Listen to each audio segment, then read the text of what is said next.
Welcome to Galactic Initiative. I'm your host, Jeff. The Acolyte's duel between Darth, Sleeveless, and Saul's away team topped Revenge of the Sith's duel between Darth Sidious and Masters of the Jedi High Council.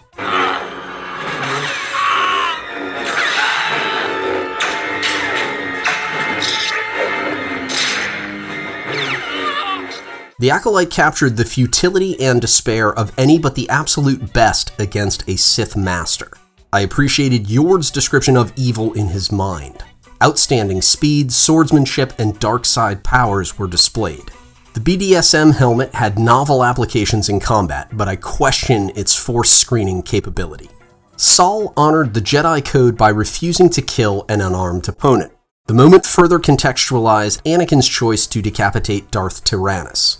He was an unarmed prisoner. I shouldn't have done that. It's not the Jedi way.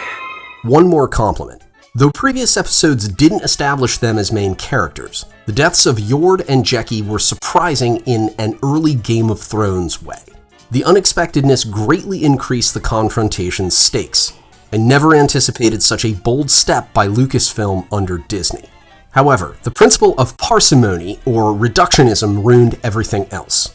By extending an ounce of credit, I overestimated the writers. I posited a mommy, so I was wrong. But a Brendok witch might crash the finale. Kmir's setup was so clumsy and obvious that I dismissed him as a suspect. Shame on me. The writers are clumsy and obvious. Remember, the Jedi didn't detain Hmmm after Hmmm concocted a Jedi-killing poison. Worse, Darth Sleeveless appears to be a random discount Sith who blames the Jedi Order for antipathy. I won't be able to fully express the foolishness of this development with a 5-minute video. As I sat open-mouthed in disbelief, he said, "I have no name," and griped about the Jedi stifling dark side users and complicating his quest for an apprentice. Why were the Jedi against the Sith? Because the Sith, adherents of the dark side, brought incalculable death and destruction over thousands of years. The Jedi exterminated and outlawed the Sith to protect the entire galaxy. Everyone supported the ban, except the Sith, who, thanks to Darth Bane, went underground with the rule of 2. But the Jedi didn't police the Force.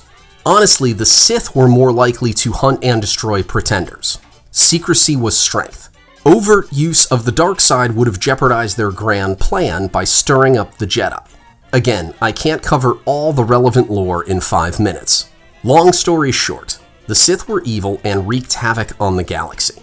The Jedi were good and stopped the Sith.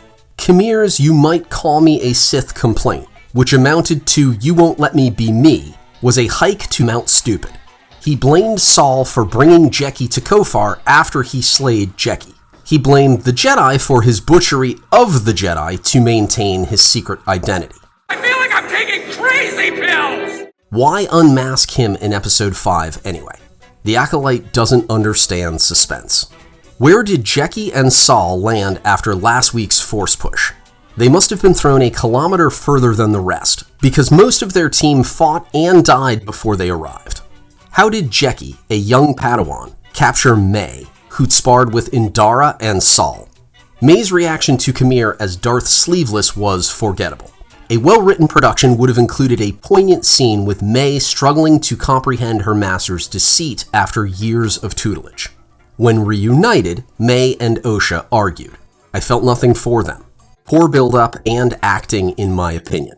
May cut her hair with a lightsaber and stole her sister's clothes to masquerade as Osha. Saul should have been able to sense the difference.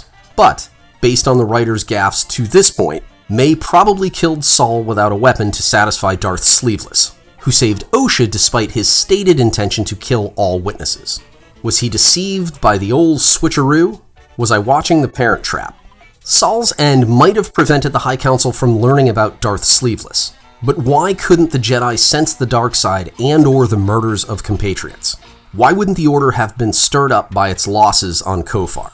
For convenience, characters kept losing one another and finding one another on a dark soundstage. Jeki vanished. Saul was knocked out. Yord couldn't stand. Osha and Yord left. Darth Sleeveless was carried away.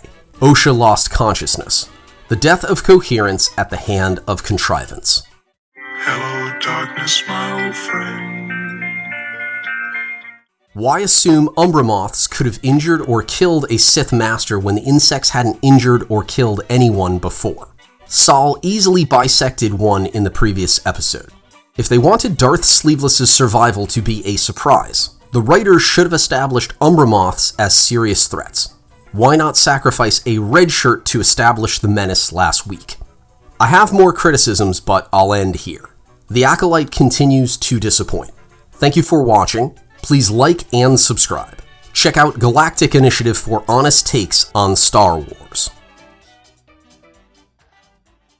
Galactic Initiative is not authorized or endorsed by Lucasfilm Limited. The name Star Wars and all related materials are registered trademarks of Lucasfilm Limited, a subsidiary of the Walt Disney Company, by rights reserved. Galactic Initiative is a registered trademark, and other product and company names are trademarks of their respective holders. Use does not imply affiliation or endorsement.